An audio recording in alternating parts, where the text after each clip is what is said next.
Hello, I'm Linda Jones and I'm a midwife and a university lecturer and researcher. And I'm Janet Green. I'm a neonatal nurse, academic, and have lots of experience with caring for sick and well babies.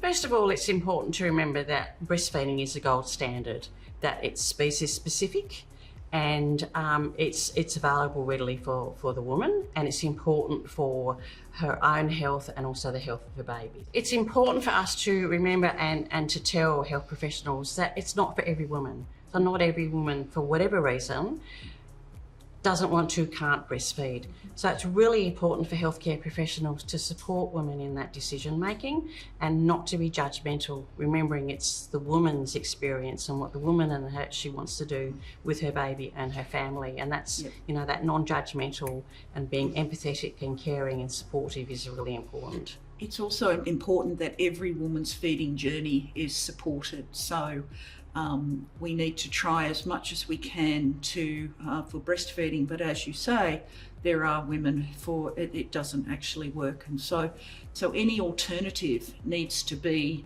a quality nutrition for newborn and growing babies. But again, a non-judgmental in relation to the healthcare professionals is really important in relation to that. Absolutely. As I say, it's not our experience, it's her and what her journey, I should say, what she wants to do. And the research tells us of some of the mental health problems that these mums are having who are not able to breastfeed. And some of the biggest problems occur because they're just not getting that support from healthcare professionals. So, as I said, we need to be supporting every woman's feeding journey and their choices. And there's some research that I read recently that talks about women actually having breastfeeding grief. So they feel that sense of loss. And so it's important to help the woman talk that through and be supportive by her family as well as healthcare professionals. And do you think that the breastfeeding loss is something that is perpetuated within society as well, and also with healthcare professionals that aren't helping these women who are not able to breastfeed, and that compounds the problem, and they just don't know where to turn.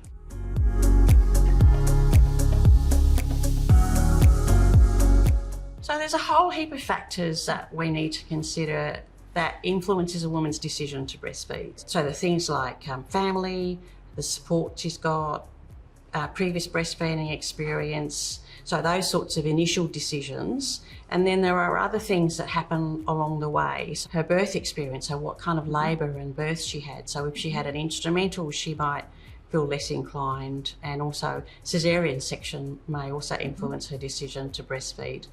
And the other factor, I think, is the difficulties that some women have when they expect that baby to latch on and feed and do all the beautiful things that they should do, and they don't.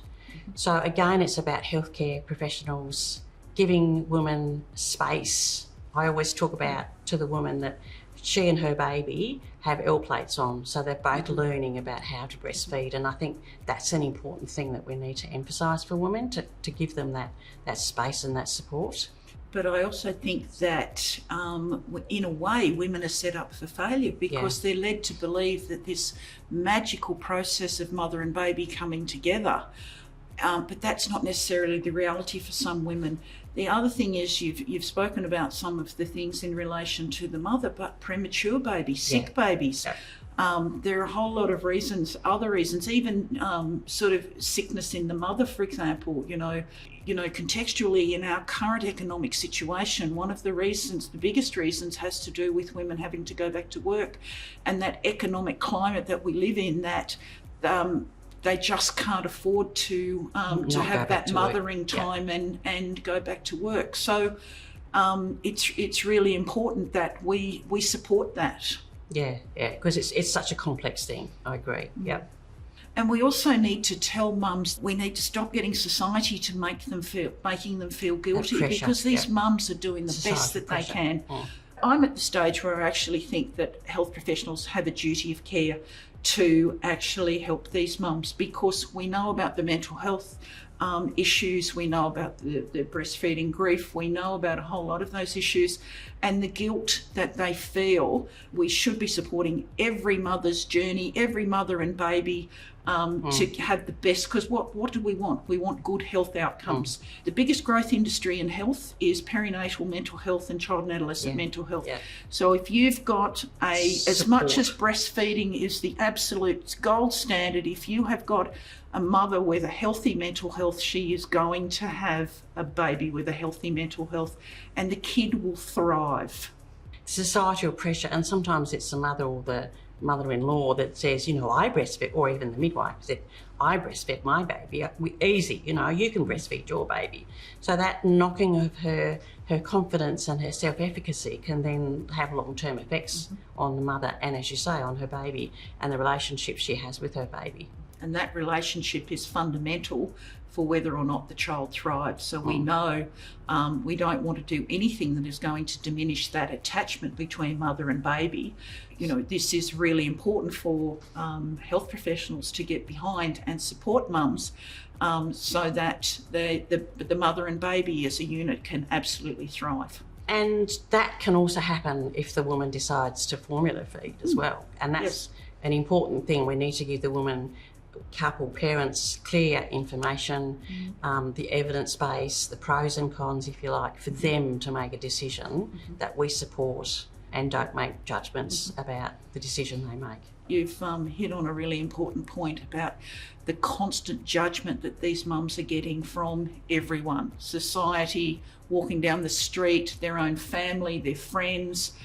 Plus, the worst thing, I think, are those mommy blogs where all of these women are telling everybody how marvellous their lives are, and of course we know that from a fear of missing out stuff on social media. So reality. I think the last thing they need to be doing is getting advice from people who don't understand their situation. Because from a social media perspective, I suggest that most of these women who are telling everybody how fantastic their lives are really don't have fantastic lives. And of course these mums are trying to live up to that. So in a way, we set them up for failure. Indeed.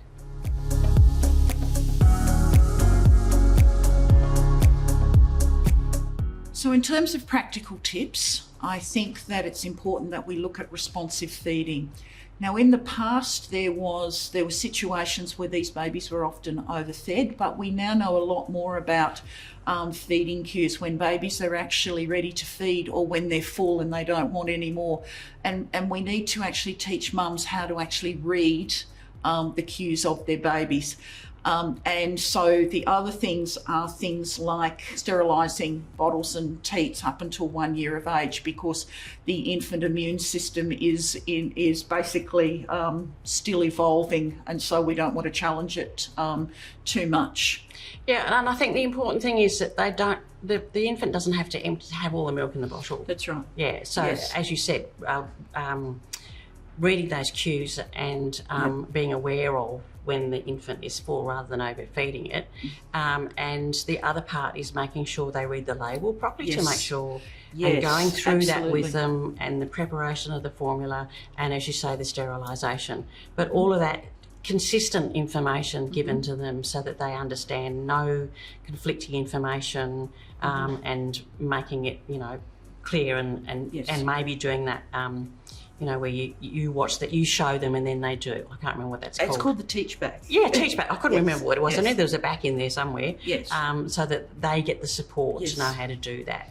It's so important to follow the instructions of that particular formula that are on the can, and not use things like scoops from other things, because we know that putting too many scoops in, for example, can cause high sodium levels that can have major health problems for the baby. So, but you're absolutely right. It's about giving a clear and consistent advice, and also it's teaching mums how to actually read and interact and read their baby's cues. The babies make very clear cues. You've just got to learn how to read them. But that's such, the attachment and bonding, and that interaction with their infant is so important for their neurological development, to look at their neurobehavioural development. If babies search for faces, that's actually a really important developmental skills, because learning to read faces is something that is so important in our society, and that can happen just by learning to feed. Yeah.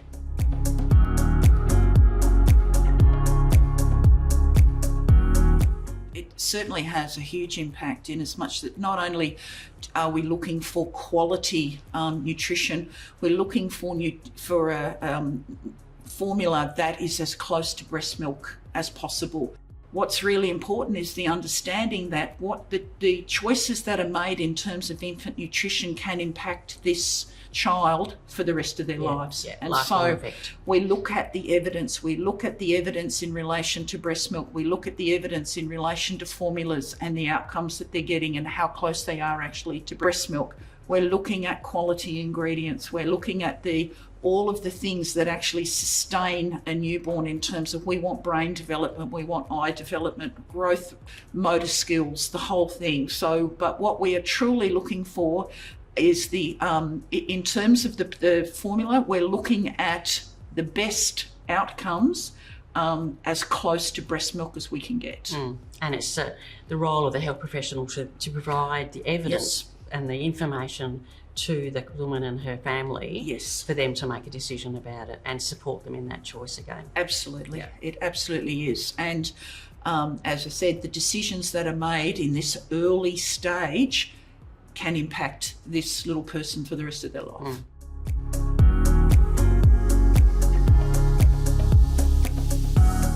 The role of prebiotics and probiotics in the development of the immune system is actually quite fascinating. If we look at the fact that the science now tells us that 80% of the immune cells are actually located in the gut. So what that tells us is the importance of the gut in relation to the immune system, in relation to the brain. So your prebiotics... and having the right bugs in the gut, basically. Absolutely. So we want to make sure that we want to encourage as much good bugs in the gut. So the prebiotics are the food for the probiotics. And of course, that is what the role, the gut health now is just so important. And as I said, we know so much more about it now. We know, for example, in breast milk that there are human milk oligosaccharides, or HMOs, and of course they have a huge impact on the immune system.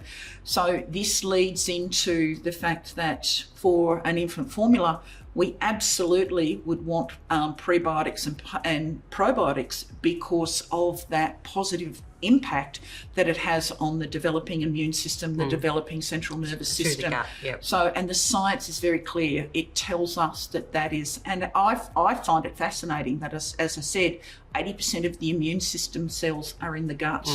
Yeah, it's amazing. And people don't realise that at all. And the importance of that microbiome in the gut being bugs there, and of course the other something we understand, or people understand.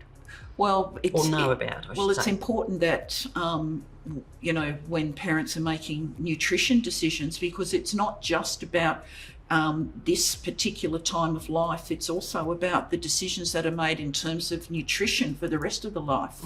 So and also long-term effects. Getting into that good early nutrition starts good habits as well. Yeah.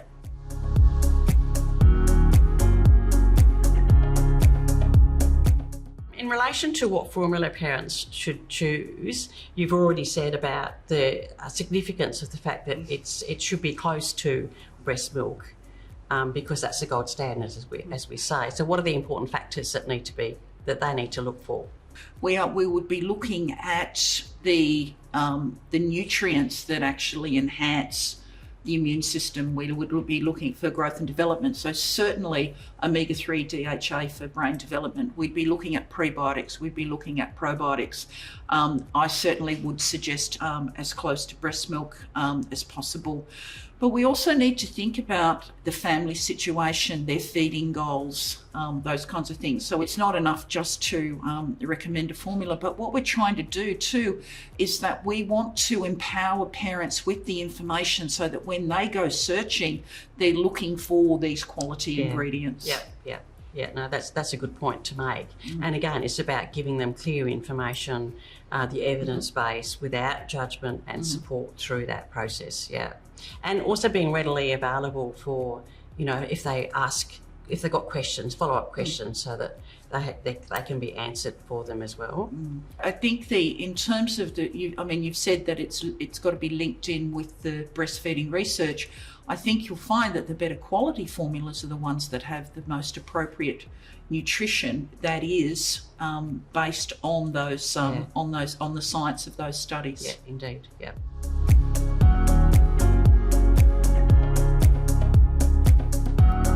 Healthcare professionals need to stay informed themselves. It's no good if we don't have the information that we can give to parents. So it's real, and there's a whole range of ways that healthcare professionals can stay abreast of the information. I mean, obviously they can read things, they can read papers, they can go to seminars, continuing professional development conferences as well, and talking to their colleagues maybe, as well as being aware of the evidence themselves. What else do you think that they would? Do you know what I think? Given the risk, the link to mental health issues in relation to mums who don't feel supported, I think a fantastic thing to do would be actually to talk to mums and get them to talk about their journey of support. Yeah. How do they feel supported? And also what they need is the other thing. Yeah. Because it's very clear that mums and families, whoever the partners and that kind of the close people, feel let down by health professionals because we as a group have not been part of educating them. And one of the things is that, I teach nurses, and one of the things that we're constantly telling them is educate, empower. And this is an area where I become so frustrated because I believe we have a duty of care to support every woman's journey, no matter what that feeding choice is.